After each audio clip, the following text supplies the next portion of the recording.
Chapitre 27. Livre de la Genèse. Isaac était devenu vieux. Ses yeux avaient faibli et il n'y voyait plus.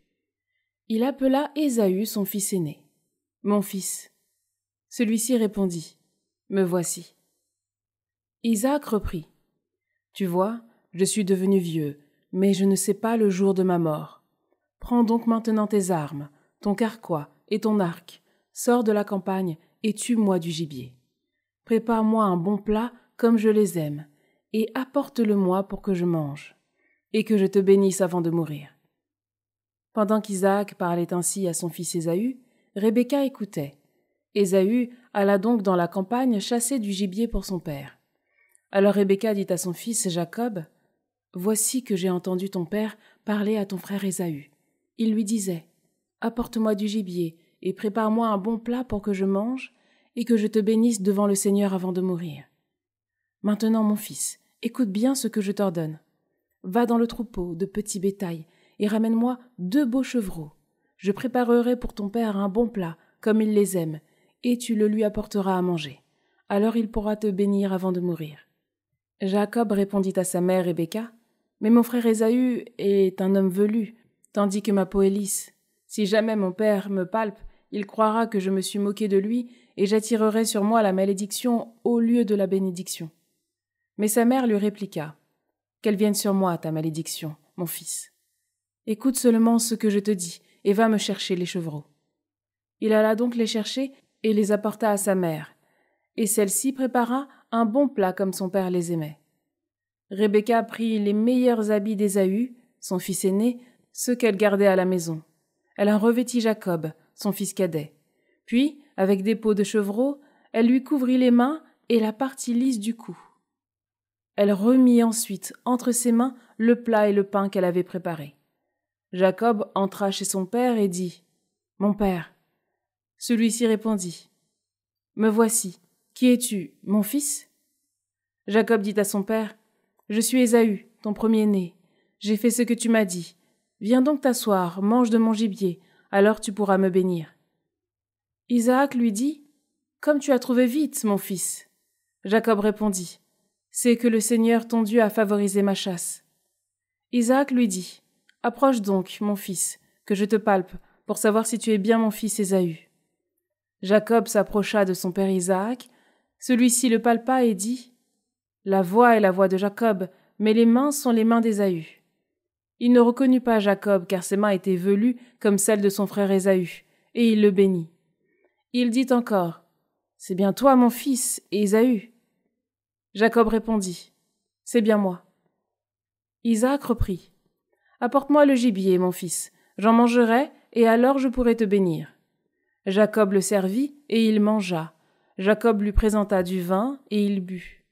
Son père Isaac dit alors, « Approche-toi et embrasse-moi, mon fils. » Comme Jacob s'approchait et l'embrassait, Isaac respira l'odeur de ses vêtements, et il le bénit en disant, « Voici que l'odeur de mon fils est comme l'odeur d'un champ que le Seigneur a béni.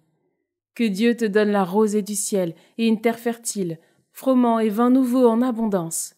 Que des peuples te servent, que des nations se prosternent devant toi. Sois un chef pour tes frères, que les fils de ta mère se prosternent devant toi. Maudit soit celui qui te maudira, béni soit celui qui te bénira. » À peine Isaac avait-il fini de bénir Jacob, et Jacob avait-il quitté son père, que son frère Ésaü revint de la chasse. Il lui prépara un bon plat et l'apporta à son père en lui disant, « Que mon père se lève et mange du gibier de son fils, alors tu pourras me bénir. » Isaac lui demanda, « Qui es-tu » Il répondit, « Je suis Ésaü, ton fils premier-né. » Isaac se mit alors à trembler violemment et dit, « Qui donc est celui qui a été à la chasse et m'a apporté du gibier ? J'ai mangé de tout avant que tu n'arrives. Celui-là, je l'ai béni. Béni il restera. » Dès qu'Ésaü entendit les paroles de son père, il poussa un très grand cri, plein d'amertume. Il dit à son père, « Ô mon père, bénis-moi aussi. » Isaac répondit, « Ton frère est venu par la ruse, et il a volé ta bénédiction. » Ésaü reprit, « Est-ce parce qu'on lui a donné le nom de Jacob, c'est-à-dire le trompeur, que par 2 fois celui-ci m'a trompé? Il a volé mon droit d'aînesse, et voici que, maintenant, il a volé ma bénédiction. Ne m'as-tu pas réservé une bénédiction ?» Isaac répondit à Ésaü, « Voici que j'ai fait de lui ton chef. Je lui ai donné tous ses frères pour serviteurs. Je l'ai pourvu de froment et de vin nouveau. Que puis-je encore faire pour toi, mon fils ?» Ésaü répondit à son père. « N'as-tu donc qu'une seule bénédiction, mon père ? Ô mon père, bénis-moi aussi. » Puis Ésaü éleva la voix et pleura. Alors Isaac reprit la parole et dit : « Loin des terres fertiles sera ta demeure, loin de la rosée qui tombe du ciel. Tu vivras grâce à ton épée et tu serviras ton frère, mais à force de vagabonder, tu ôteras son joug de ton cou. » Ésaü se mit à considérer Jacob comme son ennemi à cause de la bénédiction qu'il avait reçue de son père.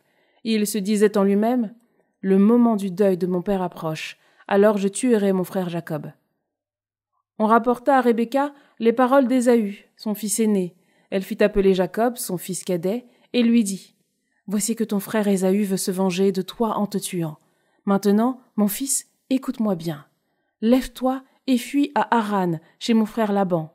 Tu habiteras avec lui quelque temps, jusqu'à ce que la fureur de ton frère se détourne de toi. Oui, que sa colère se détourne de toi et qu'il oublie ce que tu lui as fait. Alors j'enverrai quelqu'un te chercher là-bas. Pourquoi serais-je privée de mes 2 enfants le même jour ?» Rebecca dit à Isaac : « Je suis dégoûtée de la vie à cause des filles de Hittites, les femmes d'Ésaü. Si jamais Jacob devait épouser une fille comme celle-là, une fille de ce pays, à quoi bon vivre encore ?